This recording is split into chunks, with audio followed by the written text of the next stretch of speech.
NCI ನ್ಯೂಸ್ಗೆ ಸ್ವಾಗತ. ನಾನು ನಿಮ್ಮ PH ನಾಯ್ಕೋಡಿ. ಕೆಆರ್ಎಸ್ ಪಕ್ಷದ ರಾಜ್ಯ ರೈತ ಘಟಕದಿಂದ ಚಳ್ಳಕೆರೆಯಲ್ಲಿ ರೈತ ಚೈತನ್ಯ ಯಾತ್ರೆ.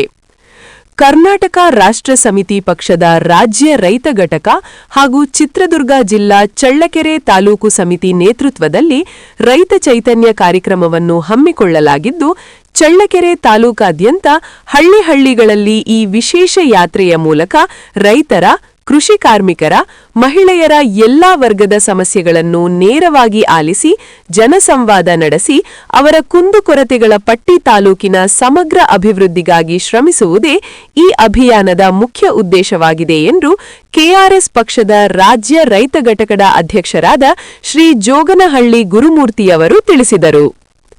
ತಾಲೂಕಿನಲ್ಲಿ ರೈತರ ನೂರಾರು ಸಮಸ್ಯೆಗಳು ಹಾಗೆಯೇ ಉಳಿದಿದ್ದು, ರೈತರು ಬಹಳಷ್ಟು ಸಂಕಷ್ಟಕ್ಕೆ ಸಿಲುಕಿ ಒದ್ದಾಡುತ್ತಿದ್ದಾರೆ. ರೈತರ ಮೂಲ ಸಮಸ್ಯೆಗಳಾದ ಅಕ್ರಮ ಮಾರಾಟ, ಕೃಷಿ ಚಟುವಟಿಕೆಗೆ ವಿದ್ಯುತ್ ಸಮಸ್ಯೆ, ರೈತರ ಬೆಳೆ ಇನ್ಶೂರೆನ್ಸ್ ಸಮಸ್ಯೆ ಸೇರಿದಂತೆ ಹಲವಾರು ಸಮಸ್ಯೆಗಳಿದ್ದು, ಜನಸಂವಾದ ಸಂದರ್ಭದಲ್ಲಿ ಇದನ್ನು ಜನರು ತಿಳಿಸುತ್ತಿದ್ದಾರೆ. ಹಾಗಾಗಿ ತಾಲೂಕಿನ ವಿವಿಧ ಹಳ್ಳಿಗಳಲ್ಲಿ ಗ್ರಾಮ ಪಂಚಾಯಿತಿ, ಪ್ರಾಥಮಿಕ ಆರೋಗ್ಯ ಕೇಂದ್ರಗಳಿಗೆ ಭೇಟಿ ಮಾಡಿ ಲಂಚಮುಕ್ತ ಅಭಿಯಾನ ನಡೆಸಲಾಯಿತು. ಇದೇ ಸಂದರ್ಭದಲ್ಲಿ ರಾಜ್ಯ ಸಂಘಟನಾ ಕಾರ್ಯದರ್ಶಿ ಹಾಗೂ ಚಿತ್ರದುರ್ಗ ಜಿಲ್ಲಾ ಉಸ್ತುವಾರಿ ಶ್ರೀ ಕೆಎಸ್ ವೀರಭದ್ರಪ್ಪ, ರಾಜ್ಯ ರೈತ ಘಟಕದ ಕಾರ್ಯದರ್ಶಿ ನಾಗರೆಡ್ಡಿ, ನಿರುಪಾದಿ ಕೆ ಗೋಮರ್ಸಿ, ತಾಲೂಕಾಧ್ಯಕ್ಷ ಕೃಷ್ಣಪ್ಪ, ಪ್ರಧಾನ ಕಾರ್ಯದರ್ಶಿ ಪಾಪಯ್ಯ, ಪಕ್ಷದ ಮುಖಂಡರಾದ ಶ್ರೀಮತಿ ರೇಖಾ, ಲಕ್ಷ್ಮಿ, ಶ್ರೀನಿವಾಸ ಸೇರಿದಂತೆ ಅನೇಕರು ಭಾಗವಹಿಸಿದ್ದರು.